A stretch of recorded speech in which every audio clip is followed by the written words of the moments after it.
Hi, my name's Ashley. I'll be moderating this panel discussion here with Cartel Madras. We have Eboshi here and Contra.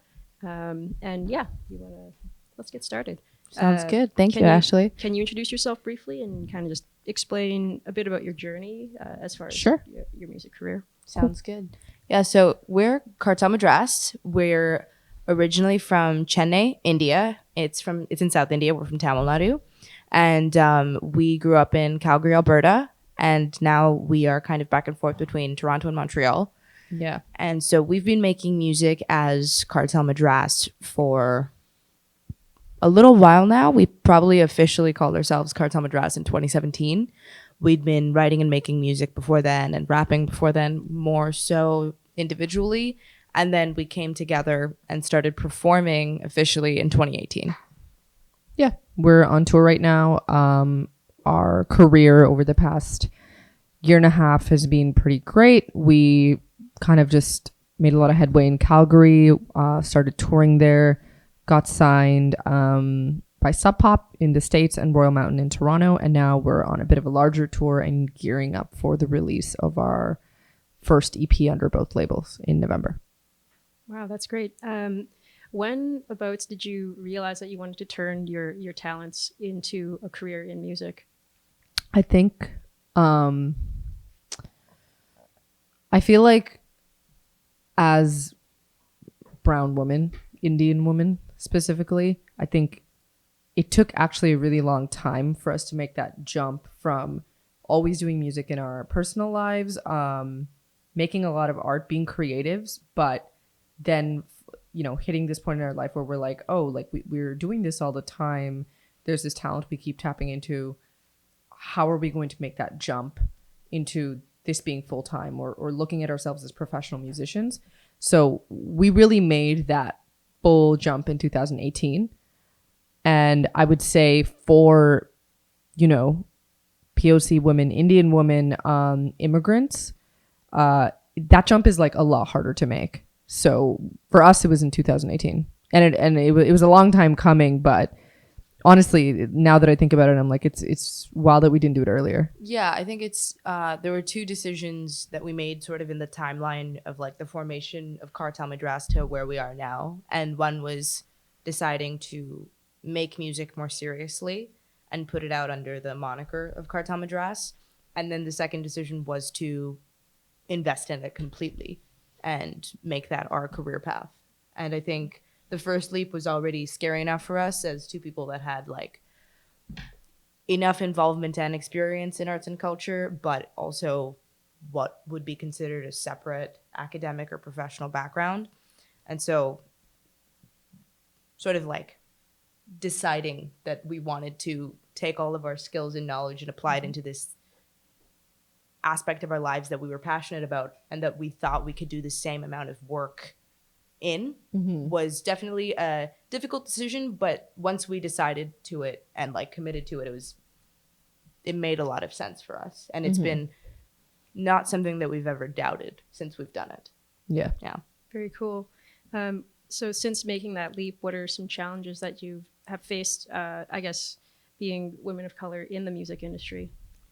I think there's the inherent obstacles to being women of color in the music industry. And then there's also a specific set of obstacles and pushback you get as a queer woman of color who is an immigrant in hip hop, because that is not the space that people who traditionally listen to that music or consider themselves fans of seeing people with those identities take up room in. And so for us to confidently establish our voice and presence in those scenes in Canada, in music, and virtually was very much a project of us coming to terms with our identity as creatives, as musicians, as cultural ambassadors for the communities that we represent, and also having confidence in our skill and our craft, and knowing that while we're coming into this, we are very good at what we do, and we have just as much a right to be in that space as any of our male counterparts. That's great. So I guess moving through your career, taking on these identities and putting them really at the forefront of your creative process and how you present yourselves. What have any achievements or opportunities like presented themselves to you because of how you take hold of these identities? So you're basically asking like what opportunities have emerged because of the way we Yes. identify ourselves in hip hop. Yeah, absolutely. A lot. It's so interesting because I think we exist in music in Canada in this like very niche spot, which is hip hop, trap music under hip hop, and then, you know, being POCs in music in Canada. Like they're like different spaces. And one of the biggest opportunities we've had as Cartel Madras is this kind of special way in which we're able to engage all these different spaces that typically don't overlap. And it's something we really saw in Calgary, where we kind of started out gaining a following in the queer community in Calgary, but we're making trap music, which has a very different demographic in hip hop in Calgary. And then, you know, we're also immigrants. So there's another audience we're speaking to, and we're also women. And the biggest opportunity for us is kind of creating a brand new demographic that listens to Cartel Madras and having all these people interact in these spaces where we perform that typically those people would not be interacting. Which I think speaks to a larger evolution of music in Canada, because I think that's the direction we're going to go in. But it's been very special seeing that firsthand ourselves in our city. Being a part of that sort of shift in where attention is going to in terms of like what audiences are looking for, because for a very long time, people that don't look like the biggest acts in music have been listening to a lot of straight people, a lot of white people. And a lot of the time it's because we like the music. A lot of the time that's just because that's what's getting played. And so in those spaces, if we see in hip hop, in pop music, in any genre, and in any of the major outlets that are putting out music, and then in the independent outlets, the underground outlets, all of these places have a lot more room for artists like us. And there is a need and a want for artists like us. And if you are a talented artist who fits into these categories of being an underrepresented, marginalized minority, and you can reach out and speak to those people in those communities in a meaningful way, I think that not only is there room for art like that, there is a very desperate need for art like that. Also, if anybody has questions or input, feel free. Ask away. So it's not just us. absolutely. Yeah. Absolutely.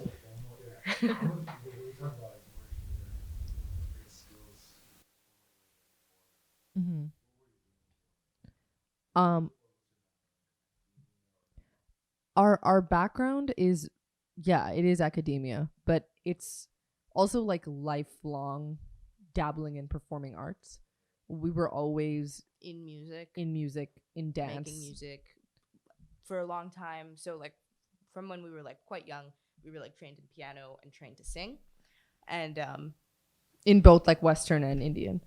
So it feels like we've always been performing and we've always been making art. And, you know, we were like, you know, aside from even, I think, performing, there's always been this larger project we've been tapping into, which is, you know, representation. What does it really mean to exist in this kind of limbo space that a lot of immigrants like us exist in, right? Like finding a home, finding your identity. Like, who are you in the 21st century? That's a larger project I think we've been trying to ask ourselves forever. And initially, academia was like the way to understand that project and those questions. And eventually, the right vehicle we turned to was actually, you know, creating art. Creating music. art. Yeah. Because we were always making art, making music. And that was always a very important vein of what we were doing as individuals. And it was also a creative outlet for us because as creative people, there's no way to not be creating constantly. Because when you're not, it's very stifling. And so our sort of background in terms of what we were doing and how we are synthesizing what we're doing now with what previously we were working on, the work that we were doing was very much involved with gender development, working on providing agency to communities and marginalized people. And that's always been a huge part of why we work on ourselves and why we try to communicate to other people. And so the project of representation in music has been something we've constantly observed, found lacking in the world, and something that we think is extremely important. And so being a part of that conversation firsthand through Cartel Madras and being able to once again speak to the people that we once were, because when we were growing up we didn't see us in music. Speaking to those people, those younger people, or the people that are older than us, our age, being able to fill that vacuum is just a continuation of what we were doing previously. Word. Cool. So I guess in incorporating your various identities into your music, and into your art and your image, what are, I guess, the ways that you do that subtly and overtly for your audiences? Art and image. We definitely have always incorporated like our image into how we present ourselves on stage, Yeah. in our music videos, in our online presence on Instagram and on YouTube Mm-hmm. and stuff like that. So people always see a sense of our identities through how we appear in public and how we appear on stage. In fact, like I would say image is like so important to the Cartel Madras project. How we look in hip hop, how we style ourselves, how we, you know, move back and forth between being these very visible women in rap. And it's interesting because I think like the way we style ourselves on stage and off stage, the way we try to look, what we try to wear, how we try to like even like move on stage, it says so much about being a woman of color and you trying to kind of powerfully understand your identity. Growing up, I think when it comes to art and image, you're just looking for people that look like you, right? In any type of media that you're consuming. And, you know, there was unless you exist in the society in which you're the majority, and then the media you're consuming is for you. Yeah. And that's a different story, right? Like there is still very many examples of people living in the majority culture and still not finding representations of themselves. But to put it in a very like basic sense in terms of like how we're looking for ourselves, it's like, oh, there's no, growing up when I was a kid, there's no like brown women with short hair that are gay on TV or in the music that I'm listening to. There's no like Tamil women who are on stage that we can look to. And like, if the only example we've had in a decade is MIA, that's still not enough women. And that's still not enough Tamil women. So that was a big part of even us like creating rap and being so visible with our look, to really like put forth this idea of, you know, this queer Indian immigrant woman who looks and moves like us. We really wanted people to like see us and identify that right away. And be like, and this element of like having pride in where we're from, who we are, not hiding any elements of our identity.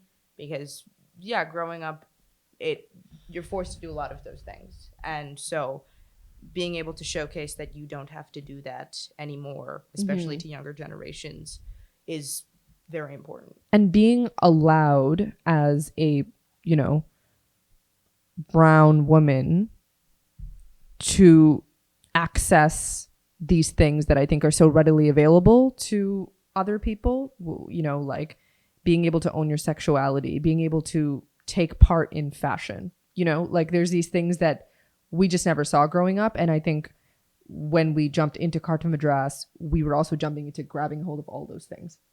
Yeah. Cool. So you seem very intentional in bringing others to the spotlight through your success. In what way do you incorporate others into your work, and like how do you give other folks platforms? So we are part of a collective that was founded in Calgary called Thought Police.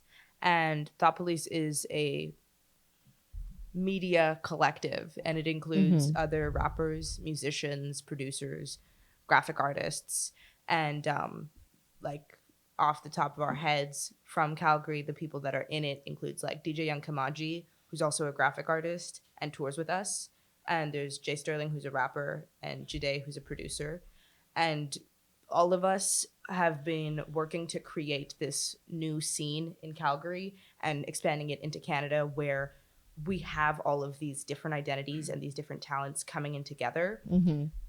Basically, at the end of the day, we're trying to throw a really lit party wherever we go.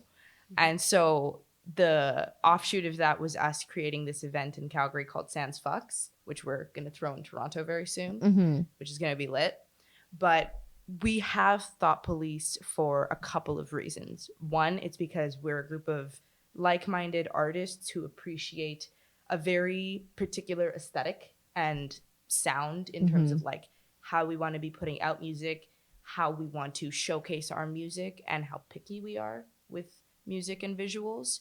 Alongside that, it's a platform that we use to find other artists in the spaces that we go to, whose work we appreciate, who might not necessarily know about all of the resources that they could have access to, or that we want to get into our home studio. It's like, oh, we have a mic, we have speakers, record with us for a bit. Yeah. We can even help you work on like your marketing plan for your next release. We can work together to like create some assets for your work. And so it's sort of this way and abstract space we've created to like reach out to artists that we like, help them with their career, help them in starting their careers, and sort of filling in the blanks with the questions that you have as a young artist. Because I find when you just start making music, sometimes you have questions about like, where do I release my music? How do I get on Instagram? How do I get a business account? And there's all of these like technical questions that if we can help in answering and taking away the mystery surrounding that, it can make a lot of things easier in moving your career to the next level. Yeah. So that's one of the things that we've been working on with a group of people from Calgary as well. Yeah. And like Eboshi mentioned Sans Fox, and that was really kind of an opportunity to create a space that we could make music the way we wanted. And then it became an opportunity for us to put other artists on in Calgary, in Edmonton, in Alberta to start with, finding other people in hip hop who, we thought were very talented and very unique. And they kind of existed in this like space where, the scene for them didn't really exist in Calgary. So we kind of looked at Thought Police as these people who could take, the opportunity to create that space and invite these people in and put on like a bit of a showcase. So we're holding, I think, our sixth Sans Fox in Toronto. Yeah. This fall. Yeah. Very cool. I guess, what are some examples of how this collective uplifting has in turn like helped you grow as artists and move forward in your careers? I mean, like, it's undeniable that when you work with other artists, you just get better. Your craft gets better. You understand, just even technically and also philosophically and creatively, you get better when you're around more artists. Everyone in Thought Police had a really unique opportunity to take part in a residency at the National Music Center in Calgary this spring. One of the artists we work with, Jay Sterling, he had a residency, and everyone in Thought Police kind of came together and curated a lot of the music we were making in there. We invited a whole lot of other producers and rappers and DJs into the NMC studio for about a week. And we worked on a whole slew of music together. And in Calgary, that I would say is missing, an ecosystem where people in hip hop can come and learn from each other and can grow together and can discuss the music and the industry. A studio space like that collectively people can grow in. And we've always tried to make that because that's going to make our art better and it's going to push the city forward. It's going to just make the city make better music. That's great. Yeah, and just to follow up on that, like in terms of like making the art better, it's not all like flowers and bunnies, because there's very necessary competition in art and with working with other artists too, which I think is, it gives teeth to any music scene in any city, which I think is like vital in order to like make that music scene great, because competition gives everyone an edge and encourages them to like push themselves harder and to keep working on their craft and to keep releasing music. Collaboration makes us excellent because it allows us to try new things and experiment with other sounds and other creators, which I think both of those elements in any scene in any city is vital in making it sustainable. Yeah. Very cool. So, how are you using your personal histories to tell stories through the music that you make? Our music is our story, essentially. And so our lyrics and our imagery and how we rap and how we write is very much a reflection of the stories of our lives and people that have lives like us. And so I think now would be a good time for you to mention like Gunda rap and like, who that is in reference to. Yeah. I think I mean, when we started as, you know, making hip hop, making trap music. Very quickly we realized that what we were doing was something different and it was something new, not just in Calgary and Canada, but sort of within the genre. We realized we were kind of diversifying trap and we started calling it Gunda rap. And Gunda is a, you know, Indian slang for thug or gangster or criminal. And we were identifying in hip hop with our own stories. You know, we're South Indian women, we're immigrants, we're people of color, we're queer, and we're trying to tell our story. And we wanted to kind of give a nod to these genres in hip hop that have always existed, but still make it our own. So Gunda rap kind of began, and through Gunda rap, I think there's a lot of recurring themes we explore in our music. One of the most prominent ones is a very dominant theme of sexuality, understanding it, being empowered through it, powerfully talking about your experiences as a woman for us.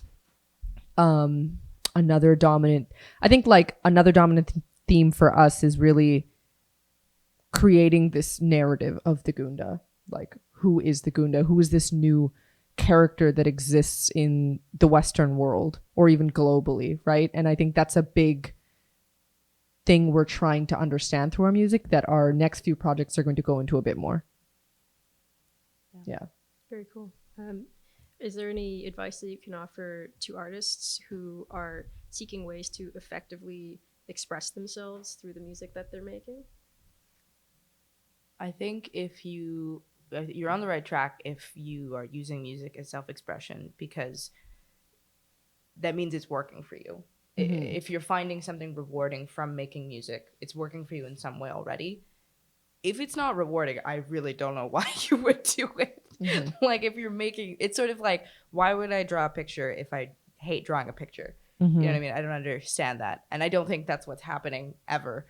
No, that happens quite a bit, actually. There's enough people explore different art forms to get to where they're getting. Yeah. Right. And I think a way to sort of, if music is something you want to invest more of your time in, invest more of yourself into, there's like a couple of things that are vital in making it worth your while and sort of making it worth the time of yourself and the people who you want to be like listeners and audience members or fans.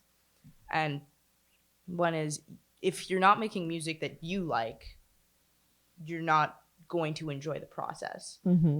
And obviously, like, if you get to a level where you're writing for other artists and there's some like beat making that you have to do for another artist, there's certainly an element of that where it's like, this is how I'm going to be sustainable as an artist, and some of this stuff isn't going to be the most fun or the most enjoyable for me, which is a reality of making music in general. But when you're making music for yourself and you're putting it out under your name and you want it to be under your brand and you want people to be listening to you and what you have to say, if it's authentic and you are good at what you do, and that's a combination of being talented and working on your craft and practicing. I find a lot of young musicians are really enthusiastic and really good at what they do. And I think channeling that energy into building your skill, because there's never a shortage of your ability to work on your skill and your ability to get better as an artist. Working on those things is like fundamental in making sure that you can continue to hit the benchmarks you're setting for yourself, because you can really surprise yourself as a young musician who's starting out. In terms of the age of Cartel Madras as a group and as a project, it's extremely young, and we've put a lot of time and effort into our performance abilities because we love performing, and that's why we do what we do. We love performing, we love being on stage, and our performance abilities have given us the opportunities that have allowed us to come this far. And yeah, I think like if you focus on a couple of things that you like to do as an artist, whether it be recording, if it's writing, if it's performing, we really enjoyed the aspects of writing and performing. Yeah. And obviously we have to record so that there's music that people can listen to before we have another show. Yeah. But some artists prefer to just record too, and there's a way to make that work. And I really like performing. So Yeah. I'm not the person to ask about that. I think if you're a young artist, you know, trying to take music seriously, it's important to understand why you're choosing this as a pursuit. Is there something you're trying to say? Is it for yourself? Are you trying to understand who you are, and music is your vehicle to do that? Is there some sort of gap you've understood in the landscape of music, of the genre you're pursuing, that you think you can fill? I think for us, it was a mix of all of that, and also, you know, feeling like we were very skilled rappers, feeling like this is a talent we wanted to take to the next level. We also felt like our perspective was necessary. The story we were trying to tell, we felt it needed to be heard. So I would say you should really think about that as a young artist. What is it that you're trying to exactly do, instead of just, you know, doing it because music is a thing people do around you. Yeah. Did you have a question? Yeah, you mentioned something about like playing a new show with new music. If I misunderstood, so you release new music for every show? No. Oh, okay. I was like, No. holy shit, that's No. impressive. What we do though is, so every show, so we have 12 minutes of official music out, Okay. and that's our EP, and we can't just do a 12-minute set. Yeah. We've written hours of music, and obviously our shows aren't hours long, but we perform a lot of unreleased music. Yeah, for sure. And it's a really good way to like test out new tracks too before we're going to release it. And so everything that's on this upcoming EP, We've we performed. perform for. It's except for one, but it's like a unique place to be as an artist, because we started performing and touring before we had music out. We started building a fan base before we had music out. It's like we were building the lore of Cartel Madras before our first EP dropped. So we were touring for about 5 months, and then our EP dropped, and then, you know, we toured for another year, and now our second EP is dropping. So we've just had an interesting relationship with performing. We do a lot of writing and a lot of performing. The recording of music ends up being like more tight and short. The performing ends up being way more. Whereas I think that ratio is flipped for most artists. Yeah, they're usually recording and releasing and recording and releasing, and then maybe a tour will come out of it later. I think ours is being kind of opposite. Yeah, you kind of built a buzz and then like. Yeah, exactly. Yeah. Which I think has worked for us. It's great. It's definitely not Made the us norm. better It's as well. made Like us better artists. It makes us, when it comes time, like we'll have our demos and whatnot, but when it comes time to actually record what we've been working on, A year on the road potentially. exactly, right? So then it's like, ooh, when we're Yeah. recording, it's like 5 days we're done the album, right? That's what we did. Yeah. Sweet. Yeah. Very cool. So I spent like a good portion of my afternoon just looking at all the content that you have online. Cool. And as far as digital content goes, what you have online is like completely, it's beautiful. It's very Cute. curated. And it's very impressive. thank you. So how did you had mentioned a little bit about having kind of a multidisciplinary collective that you Mm-hmm, work mm-hmm, with. mm-hmm. But how did you assemble a team specifically for Right. the digital content that you release? So like digital content, I mean, that's the way you're going to talk to everyone, especially if you're an artist from a smaller city. Like, I mean, Calgary's not a small city, But but it's also it's not a Toronto. it's not a hip hop city, right? Yeah. It's not an art and music city. It's definitely a smaller city in the world when it comes to art. And so we were like, cool, like acquiring our fan base requires us to be digital artists. Like it means that anyone from anywhere in the world has to see our Instagram page or our SoundCloud, who we are online, and understand that we are rappers, understand that we are entertainers, understand our project very quickly. So we kind of came into the game of hip hop knowing our brand. With like a vision of what we wanted everything to look like. And having that sort of focus was really good because we did a lot of that just even before Thought Police existed. We started our Instagram. It was mostly just us like diddling around with our phone cameras around the city. And by no means are we photographers. And so like we had a very clear vision of what we wanted things to look like and how we wanted to sort of curate our page. And obviously a lot of our older stuff has been archived because it no longer just it doesn't look as good as our new stuff. Yeah, but aesthetic was always there, extremely important, right? Like we were like, and I think this is kind of the name of the game in hip hop. It's like we were super new and we were super young, and we were like, okay, we're gonna be way more successful if we're moving like we've made it. You know, like there's something about being flashy online that gets people looking at you. Yeah, getting attention like that, and which is why like when we started, it looked like we had a team on deck in terms of how we were marketing ourselves. But it was like literally it was just us. Now like, we have like our manager and our agent, and obviously like DJ Thought Young Police, Kamaji, like, part of Thought Police, does a lot of our visuals, and he does a lot of like graphic design, and like he made the cover of Trapistan, and he also has made the cover of the EP that we're going to drop.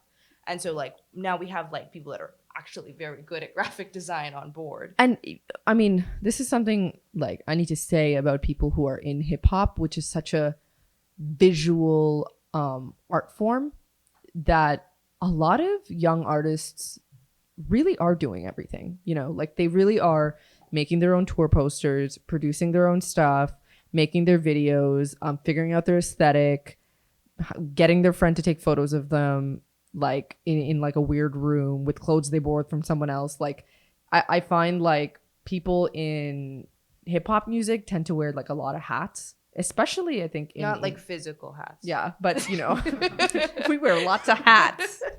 Not like one on top of the other. But I don't know. I found every rapper that I meet kind of has to be his or her own stylist, you know, like manager. There's like so many roles you have to play to like get your career off the ground.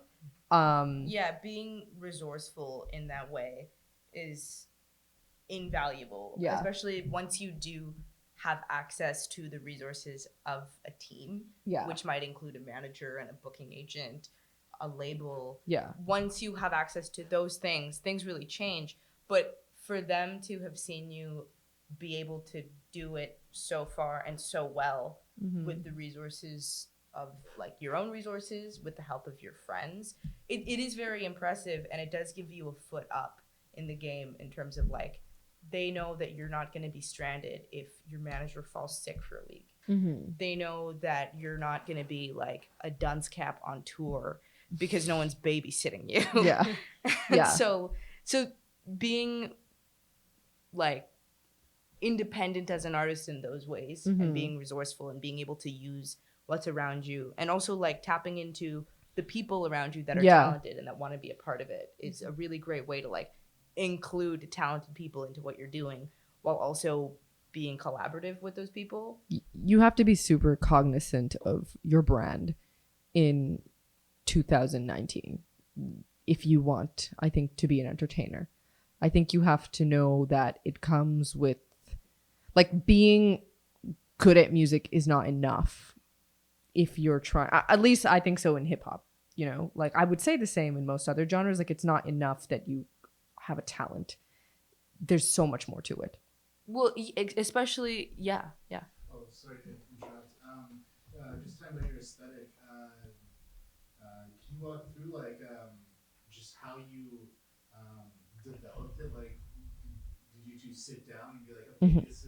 these are the three things we want here? Like, like how did you refine it? I just checked it out like while you were talking about it, and it seems very like intentional. Yeah, And yeah. calculated. Mhm. So like, what was the process of that, and what was the timeline? Was it like 6 months, a year, or was it like an afternoon session? I think like there were these elements of our aesthetic that we were playing with even before we were Cartel Madras, you know, Obviously, through your identity. through our identity, Yeah, right? like, it's like we wear a lot of that stuff, and like we tend to look like that all the time, and like obviously it's like tailored to like specific events and occasions, and like Mm-hmm. I'm not gonna wear my kimono in here right now. I could. I did it yesterday. could. I did it yesterday. We could. But like in terms of how we developed our personal aesthetic and like as a group, we are very involved in like fashion, and we really like know what we like things to look like. And so when we're on stage, obviously we want to be comfortable. We want to be able to dance and rap and feel good about what we're wearing. But we are very unafraid of trying new things and looking insane and just like having fun with it. Mm-hmm. In terms of like the posting and how that sort of works on like Instagram and like why it looks the way it looks, it is extremely intentional. Yeah. And like we want you to like find this page or click on this page and like engage with it in this way where it's like, oh, this is cool, like I'm learning more about you as I go down your page, But I also can like see what a I'm story, seeing here. like, right Yeah, away. Yeah. And I don't know, again, for us, fashion was always a big way of expressing ourselves, and fashion and hip hop are Visuals like and this. art, they all come together. Yeah. And so like this genre really lends itself to being someone who is hyper stylistic, Yeah. right? Like especially in trap. In fact, I would say like if you aren't really, you know, thinking about that image, it's like, to me it's a bit strange because I think like trap is so visual. It's extremely visual, and it's not necessarily about being over the top either, Mm-hmm. because I mean I'm sure plenty of people see what we wear and they're like, that's Wow, just that's wild. that's crazy. but for us it's more like, this is how we feel good on this on stage. Like Mm-hmm. we like what we're wearing, and we like seeing footage of us on stage in what we chose to wear. Yeah. Because like for like some shoots and videos, we have a stylist that's on board for it. Usually we're styling ourselves because that's what we've been doing this since the start. Mm-hmm.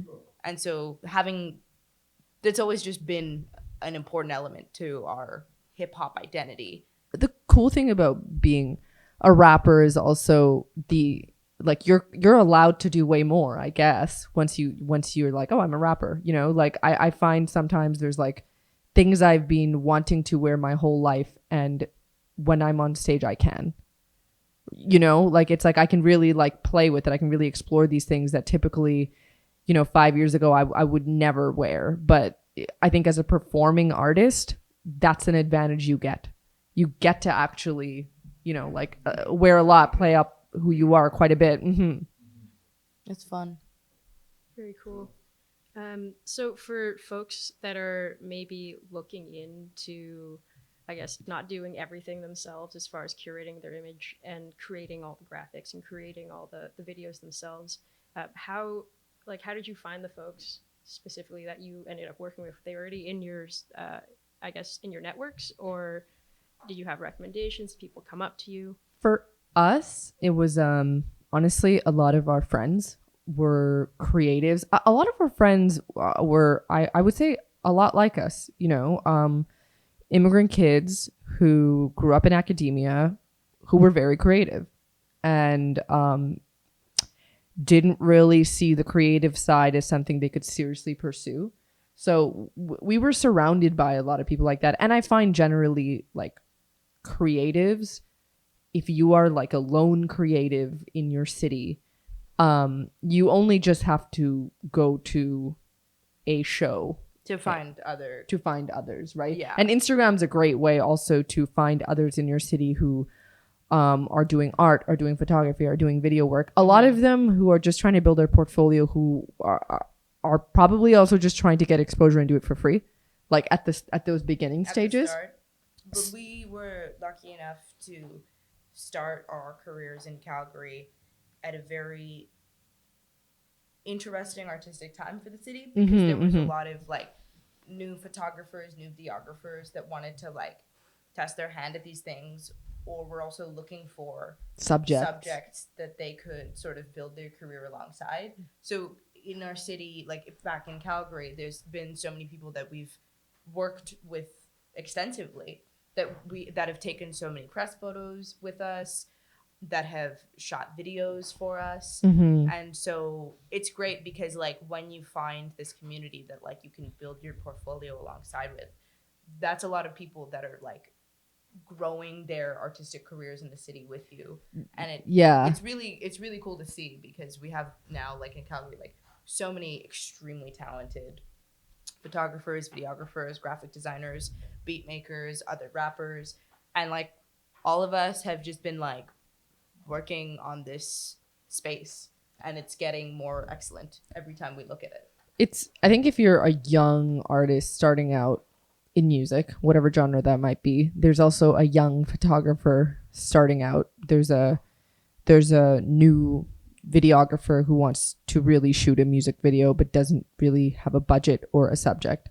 There's a new artist who wants to design cover art for somebody, right? There's so many new artists every day, and I think everyone finding a way to collaborate with each other, you're going to get further in your career. But I think the important thing to note here is you have to have a compelling case, like it's like why like if you want someone to shoot you in some way, it's like why should they shoot you? Like luckily for us, like enough of those photographers and videographers saw us like at a live show and they to perform, and they were like, oh, this is interesting, right? So it's like you both have to kind of see each other and be like, okay, we can do something for each other here, right? And like further each other's careers.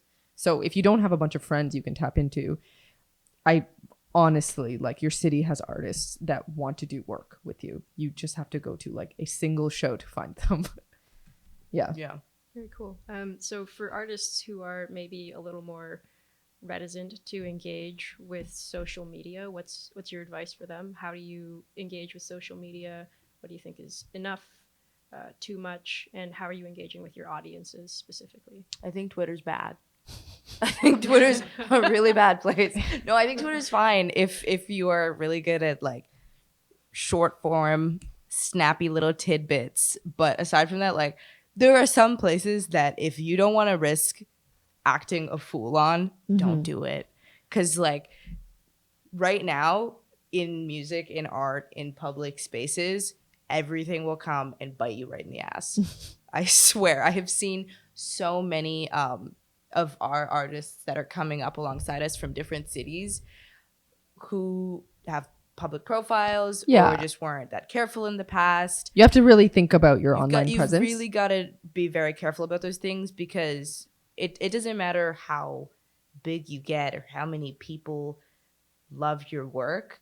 People are looking for missteps. People are looking for that stupid thing you said when you were in high school and you had a Twitter account that you forgot the login credentials to. Yeah. You have to clean up your personal page. 100%. When like SubPop. Well, I mean, like clean up as in like, Take that down. for us, it was like, oh, a lot of people are going to be trying to figure out who we are, which is fine. It's all out there. But there's certain, like, I don't want you to know what my mom's house looks like. You know what I mean? Yeah, there's certain things that I'm like, I don't know if I want you to know what my extended family in India looks like. That's kind of weird, right? Crazy. Unless like, there's a reason for it. So then it was like, okay, we have to privatize way more things. That's one, right? But the other thing I think is your question about like artists who are more resigned to social media.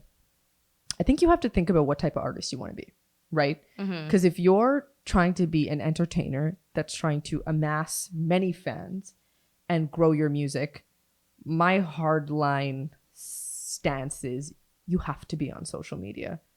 Like, it really depends on the type of artist you want to be, because I think if you are someone who wants to like engage in intimate spaces and make music and like kind of be this kind of organic figure in the arts, and you're okay with the slow kind of push towards your art growing like in a grassroots sort of way, then it's easier to not be this big social media person, right? The difficult thing is why I think we, even if you don't like social media or like you don't want to be on Instagram and Facebook and have all of these things going on, because it's extremely hard to keep track of, and sometimes you're just like, I just don't want to. Sometimes it's terrible and, for your mental health. There's a lot of artists I understand that like just are like, no thanks, don't want to do that. The only like, if I were to make a suggestion for those people that are extremely like reluctant to do so, would simply be so that your fans know when your tour dates are and when you have an upcoming release. Because if you can just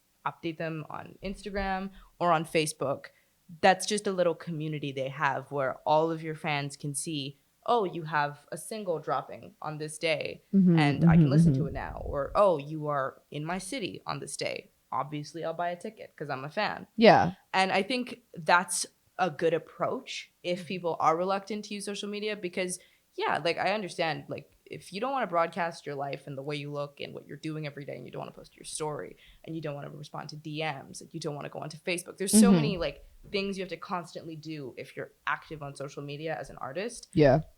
And it's exhausting. I mean, but you could, here's the thing, right? Like you can also hire a social media person. That's something you can do. You also, you know, if you're in a very lucky spot where people somehow discover you and your music and it kind of just takes off without you having to play this whole social media engagement game, that's fantastic, right? But I think a lot of people are artists who have no following and they're trying to find a way to reach a bunch of people without having a following. And I think like social media is probably, it's instrumental in becoming sustainable enough to either tour or continue to have releases over the course of your career. Yeah. Because how else are you going to engage with your 3 fans in Russia? You know what I mean? It's Yeah. like, There's so many things that we've been booked for and so many opportunities we've gotten. Like people, you know, giving us opportunities in India, us connecting with producers and rappers across the world has only been because of social media. completely. Because otherwise it is sometimes like someone might see your live show or might find your music on someone else's page, but how will they find you? How can they show someone else? How will your presence online live on, right? Yeah, like they can't just like walk to the local public library and sift through the CDs and be like, I think this is the one, Yeah. because they don't even know what your name is. Yeah. And so in that case, like having your name and sort of a bit of what you're doing is a really good way to just have people that could be potential fans, potential audience members find you, which is really important, because if you want to be an artist, you want people to find you. You want people to connect with your music. It doesn't have to be a lot. You can make one post a week. Yeah. That sounds like a lot for some people. I guess so. You That's know, probably like, true. And yeah. that's the thing, because it is a lot for some You have people. to think It's about it, overwhelming and sometimes.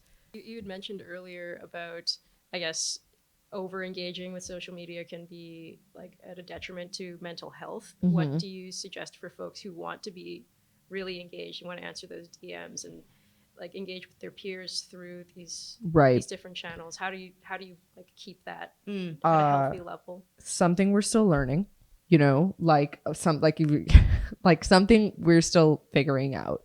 And Sometimes people in the DMs are wild.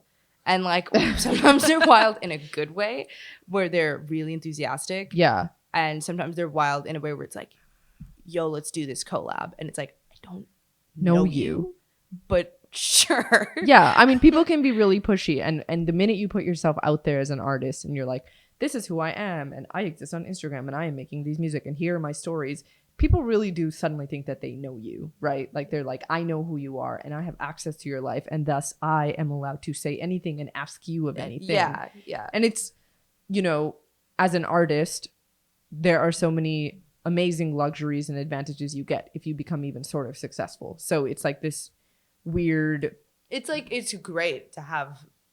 It's great to be able to if do your that. DMs are popping off, it's like, okay, you know what? That's a cool I can't thing. complain. Yeah. Even if some of this is like super whack, can't complain because the DMs are popping off. But I But- think there's a couple of like, in terms of specifically in relation to like being healthy on social media as an artist, there's a couple of things. And like one aspect of that is like how you interact with your fans. One is how you interact with criticism, and then how you engage with yourself on social media. Mm-hmm. And in terms of like how you interact with your fans, it's like you can't overextend yourself, but you should always be polite and kind to the people that Yeah. are supporting you, because that's why you're still making That's why you music. exist. That's Your fans how you can are tour. everything. Yeah. And then, but also like promising too much or overextending yourself in terms of like how much you're talking to your fans, how much engagement you can do. We can only do so much, because you also want to still have energy to like talk to your friends and family and be able to like actually like DM some of your friends and give them the same amount of like positivity and support. Yeah. But at the same time, like if it's a positive comment, if someone's being nice, there's no reason to be rude to them. There's no reason to like make it a big deal. In terms of like criticism, there's just two camps. And one is like, is it constructive? Is it designed to like, is there something you can take away with it that will better you as an artist or as a person? In that case, the criticism is worth it. And if it doesn't really apply, but is still coming from a decent place, it's not hate. It's just kind of like, okay, unsolicited, but thank you. This might be helpful to me at some point. And then there's just trolls. And it's like, that's just designed to like make you feel bad. I think our policy has always been, when people are engaging with us negatively, take it to like off the public sphere, like, you know, like go to the comments, DMs, emails if it's like some sort of issue, or do not engage. You know, if like the it's- bigger you get, yeah. you're gonna get into kind of a do not engage policy with people who are just like trolls or haters. And like, as brown queer women in women, music, it's like we kind of came into this being like, wow, Expecting a YOLO. certain amount of like here we go. backlash Yeah. for existing. Yeah. And like preparing yourself for that. It's been like pretty okay for us because we've been like expecting that. But for a lot of newer artists, like having people like be rude or mean or actually just trolling you, it can be quite jarring, and like it can be like pretty bad for you in some times. Oh yeah, it's it's like you have to really like grow some thick skin if you're going to be a public musician, I think. Yeah, I Yeah. think so. But I also think, again, it's that thing where it's like, if you have a troll, you're doing something right. Yeah. Like, it means like, oh, you're important enough that someone like thinks Really that they wants to should attack you online. invest some time into letting you know that, wow, I hate you. And it's like, thank you. That is so great. Thank you so much. Love it. And then in terms of like how you see yourself on social media, that's like anybody who is on social media like is continuously grappling with that, right? Where it's Yeah. like, how much time am I spending on this? How many faces am I seeing in a day? How much How is this Photoshop and affecting? Facetune is happening here? Yeah, like What's how is this going on? affecting like how I behave just like offline, right? And I think we're still figuring that out. I think, to be yeah, I honest. think it's interesting. I journey. think definitely like as an artist, it's hard because it's like you kind of always have to be like updating your stuff if you're active and you have a reputation for being active. Yeah. And that's sort of how you engage with the people that are following you. There's also like, yeah, you got to take a break. You got to step away. Yeah. Then is the algorithm going to punish you? You have to like really it's Yes. really how you navigate that space and the boundaries you set for yourself. Like once my phone was lost for a whole day, was it my best day ever? Probably. You know? Yeah, my phone. Yeah, But I left was my I- phone at home one night? Amazing night. Like, this is sick. Yeah. I don't know, but was I also the most bored that day? Probably. But I don't know. You have to kind of figure that out for yourself, which I think we're still working on as our audience grows and our social media impact and footprint gets bigger.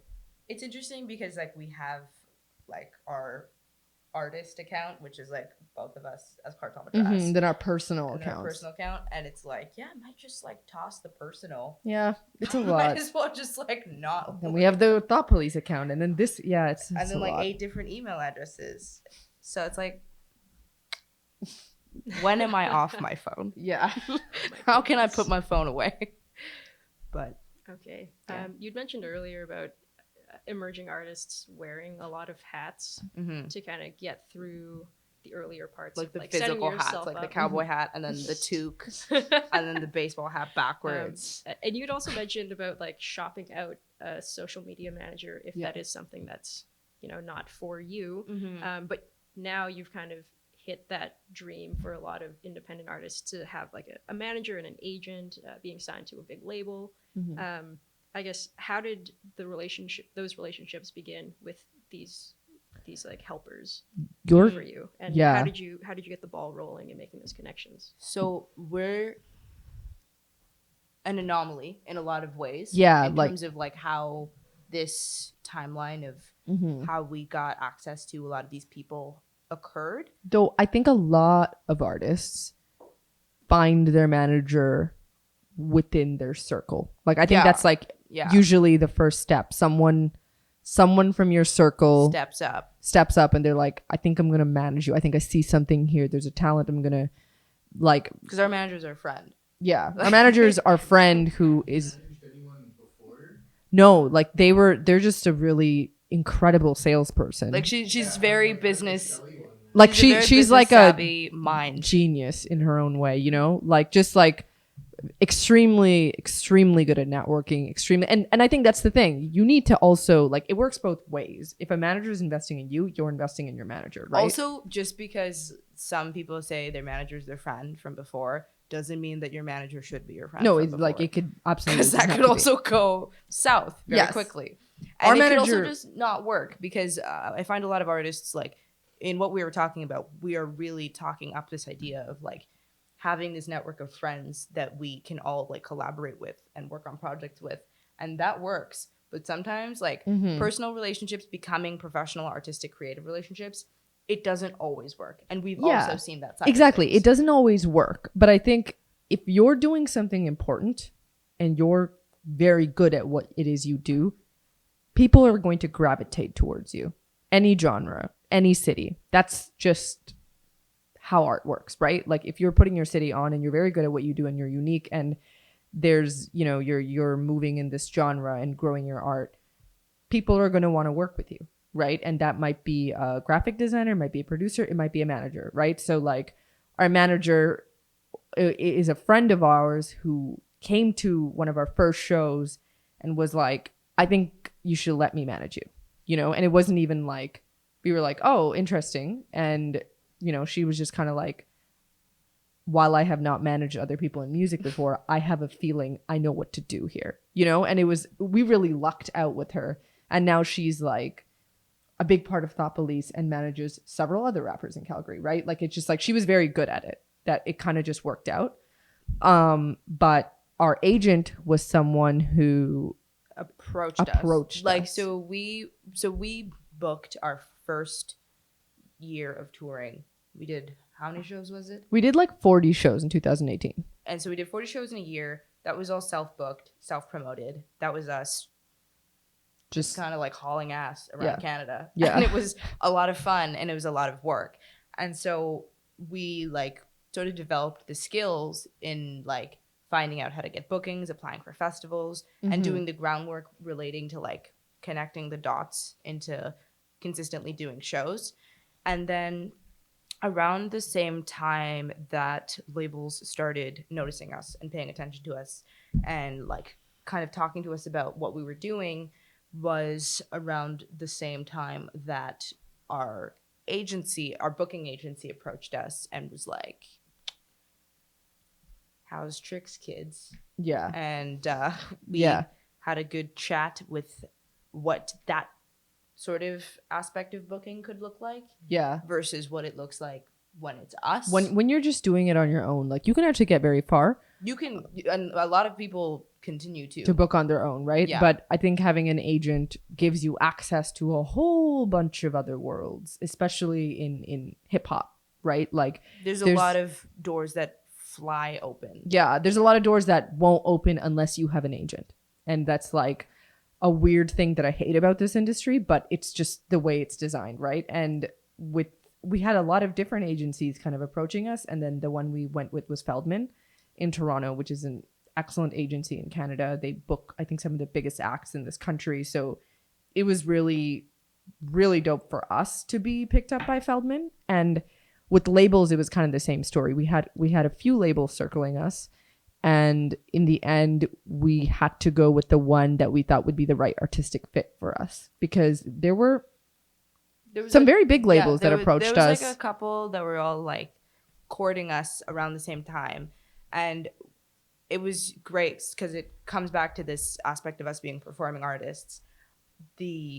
One of the A&R reps for SubPop, Ishmael Butler of Shabazz Palaces, saw us at Sled Island in Calgary in 2018. He saw us, was very happy with our performance. We didn't even know that he saw us till like much later. And it was after our EP sort of released and after the music video for our first single from that EP released that like they contacted us and was like, how would you feel if we signed you? And I'm only talking about the SubPop side of this conversation because that's who we're with. But it was interesting because the process of us getting like attention from labels and then getting signed to a label was literally the buzz that we had built around our live show and our ability to perform, and then 12 minutes of released music. Yeah, it was basically that. So I don't think we really were courting labels, but I do remember a very early conversation we had internally was every single show we do, we have to perform like there's a bunch of label execs in the room, a bunch of important music people in the room. So, you know, a small show, a big show. It's always the same energy. It's always the same, like, we were acting level. like we were performing like we were performing at the biggest show on earth, right? And I think that helped with and ultimately like that happened sooner than we anticipated. Yeah, we were not anticipating like room. getting signed this early at all. And it was cool because so there was that like section of time where we were like negotiating like what these deals could look like, who we wanted to actually work with, what we settled upon, all of those things. And so it's interesting because because we haven't put out our record with SubPop yet. That's only happening now. It's only happening in November. And so in terms of like how this applies to other artists, what I will say is like, make your identity, make your name, put out enough music that you have a library that because it depends on where you are, depends on how many shows you get to do in a year, but like putting in that work that you have something to fall back on is super important so that like you can bring something to the table no matter which table it is. So if you are going to an agent or if you are looking for a manager or if you are approaching labels yourself, anybody sort of in our lot is doing it and what they had to do beforehand. A big part of it is, I would say, building up an online presence and identity is a big part of getting attention and maintaining attention. For example, our good friends Snotty Nose Res Kids have been doing this Canada tour. They were doing a Canada tour last year. Now they're like touring Australia. They have UK dates.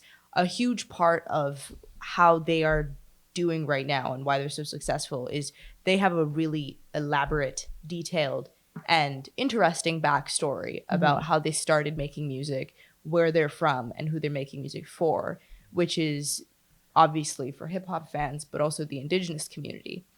And so they have a very focused approach to their motivation for making music, which you can always find in their interviews and in articles about them. And so we have that as well. We have a very like detailed backstory about why we're making music. And if you look at the press that's sort of circling what we've been doing, it always includes that in it. And so knowing why you're making music, who you're making music for, and being able to verbalize that, whether it be on your Instagram or your Facebook or in interviews or in your lyrics itself, that's a really good way to have people understand who you are and how they can connect to you. It's like your elevator pitch is Yeah. always there for like what you're doing, right? Interesting artists have a story. Yeah. And I think like, you know, one way that we looked at our music early on was like we it's like we had a reality check before we needed to have one, where we were like, right, this is a business, and we have a product and we are selling it to people. How can we convincingly do it on all fronts? How can we convincingly do it on stage, online, when you see us, when you meet us? I think looking at, if you're trying to make music and you're trying to be an entertainer and you're trying to be a rapper, that's seeing it as a bit of a startup is how we looked at it, like realizing that making cool music is not enough, right? Like there's so much more elements to it. And I think like doing that right away really helped get our ducks in a row, knowing that 20% of this is networking, right? And then there's marketing, there's so much marketing involved. And then speaking to the right people, making those right connections, knowing that like, yes, we have 5 songs and then maybe a project, but kind of like knowing on the top of our head, just seeing other artists do it, we're like, oh, okay, like we need to prep people for months before our release, like really tease it out, make videos. There's a lot of things we picked up just kind of intuitively almost. And also obsessively consuming other artists, right? It's sort of like being over prepared for any way things move, and being prepared for different types of attention and different types of responses, and then being able to react and respond in turn. Yeah. And what I kind of mean by that is like having a level of professionalism that people would not necessarily expect of 2 young rappers that are advocating for themselves before we got a manager, before we got an agent. Yeah. And being able to accurately and actively describe what we're doing to people that don't know us, to people in the industry that are important, that we're trying to speak to, impress, make a good impression on. I think our biggest asset has been like knowing exactly who we are and what we're trying to do. And maybe we thought about that obsessively because we came into this with a bit of a chip on our shoulder, because we're like, oh, we don't really belong here. This isn't a space where you see anybody that really looks like us, or women or immigrants, like, and in music in general in Canada, we were like, oh, we're kind of like the first here of our kind to do this, right? Especially in trap. And in Calgary. Anticipating the resistance is a really good way to ensure that you are prepared. Yeah. Like, it's like we came into it with like, it was like we were like, oh, we know we're good at what we do. We know what we want to look like. We know how we want to sound. We know what we want to be saying. We know what our live show is going to resemble.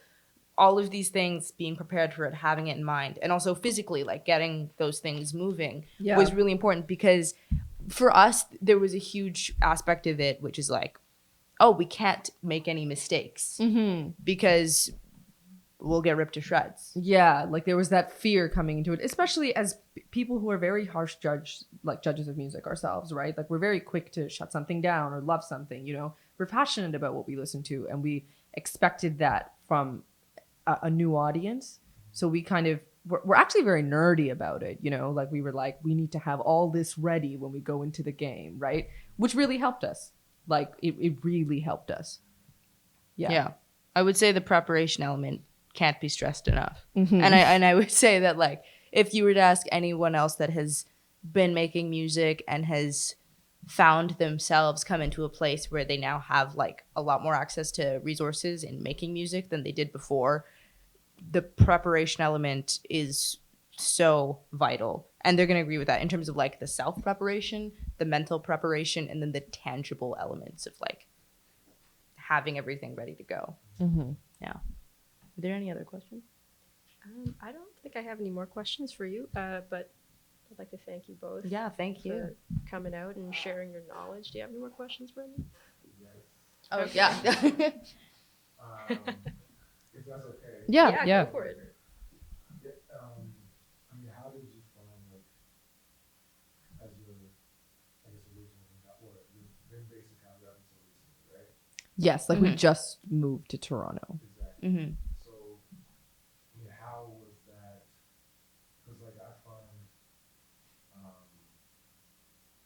like, I live in Winnipeg, obviously, although I'm not from here, but that attaches to me.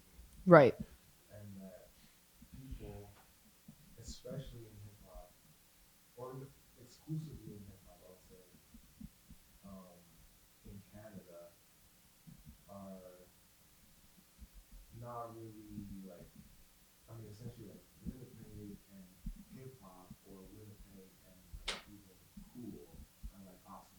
And I wonder if that translates into also to Calgary where you Absolutely. Totally. Same issue in Calgary. exactly so And like, Well, what was the question? So like, I mean how if that's something that you're obviously like commenting on, yeah. how have you like handled it for essentially moving away? I mean, We're still very like vocal about being from Calgary yeah. because it's sort of that thing where Calgary itself has a reputation for not being very cool, not being very POC friendly, not being very hip hop. And if it is very hip hop, it's more boom bap, it's very 90s.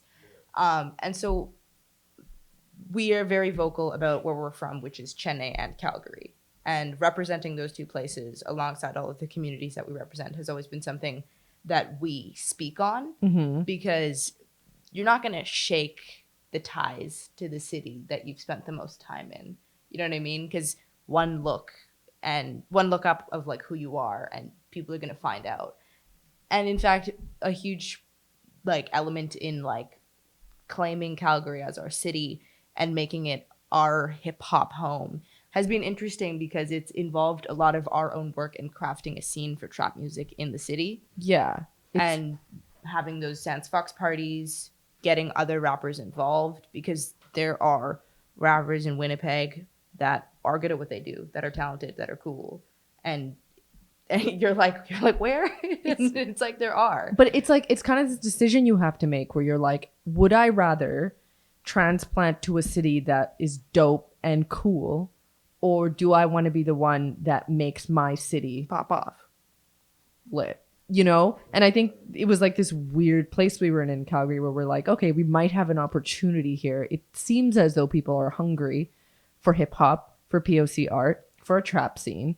And it seems as though we might have an opportunity to make that happen, right? And obviously there's tons of other people who are tapping into that scene and making it happen with us, but it was like an interesting place in the Calgary music scene where we were kind of able to make that scene happen a bit more. And I like being someone now who is like, we're Cartel Madras, we're from Calgary. Yes, Calgary has a trap scene. We had a lot to do with it. Yeah, being that's- sort of like an initiator in the type of scene you want to see. Yeah, I think people are like, they can either be like, oh, you're from this city that I don't care about, that's whack. But Or, you know, they usually are like, huh, wow, you guys are from there, that's kind of crazy, you know? yeah, the and element of surprise. And that sort of comes back to like how we brand ourselves. Where like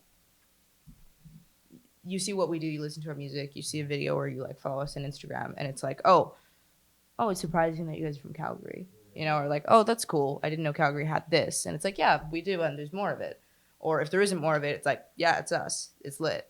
Because it's like, if you're really lit, like, no one is going to be able to take that away from you. Like, if what you're standing on is amazing, like, people aren't going to, like, I don't know, like, knock on your city because of it. Like, you're from there, right? Like, I think it's different if you, like, it's different if you make a fool of yourself and then they're like, haha, I see why you're from that dumb place. You know what I mean? Like, it's just like, if you're doing something incredible, then people are going to be like, oh, that's amazing. Is there more of that from where you came from, right? That's usually the response we've gotten. And like, Calgary's a hilarious place where, you know, a Cartel Madras can exist and thrive. And, you know, we also have the Stampede. It's this very strange city where all these things can happen at once. And it's been very unique for us to figure out how to lean into the parts of Calgary that make sense for us and then kind of like not. Like, there's tons of parts of Calgary that we're like, yeah, not for us. Yeah. And Canada's not that hostile, I find. It can be. I think there's a lot more like poking fun in hip hop about where you're from in American rap. Yeah, okay, Simply that's a whole different... because of the legacy of those cities. Yeah. Like the history of those cities and those music scenes, it's a lot more like, oh, you're from this like clown ass city, cool, we don't care. Yeah, I think it's different if you go to like Atlanta and like I wouldn't be like, I'm from Calgary. They don't know what that is, right? I think then I'd be like, oh, I'm from Canada. You know, then it's like you're going there with a different brand. But for anyone in any Canadian city to be like, whoa, I'm from okay, like Toronto's scene is starting now. You know what Yeah, I mean? Toronto's like a like in terms It's of a like baby in every hip hop. every you city know? in Canada is like a hip hop baby in this new hip hop environment. Mm-hmm, So like a lot of people are going to be a lot more open to what they would consider like a city they wouldn't normally categorize as hip hop friendly than they would have before. Yeah. Yeah. And people like hearing good shit at the end of the day. Very cool. Any more questions? All right. Well, thank you so much. Thank you. Thank Thank you you. for having us.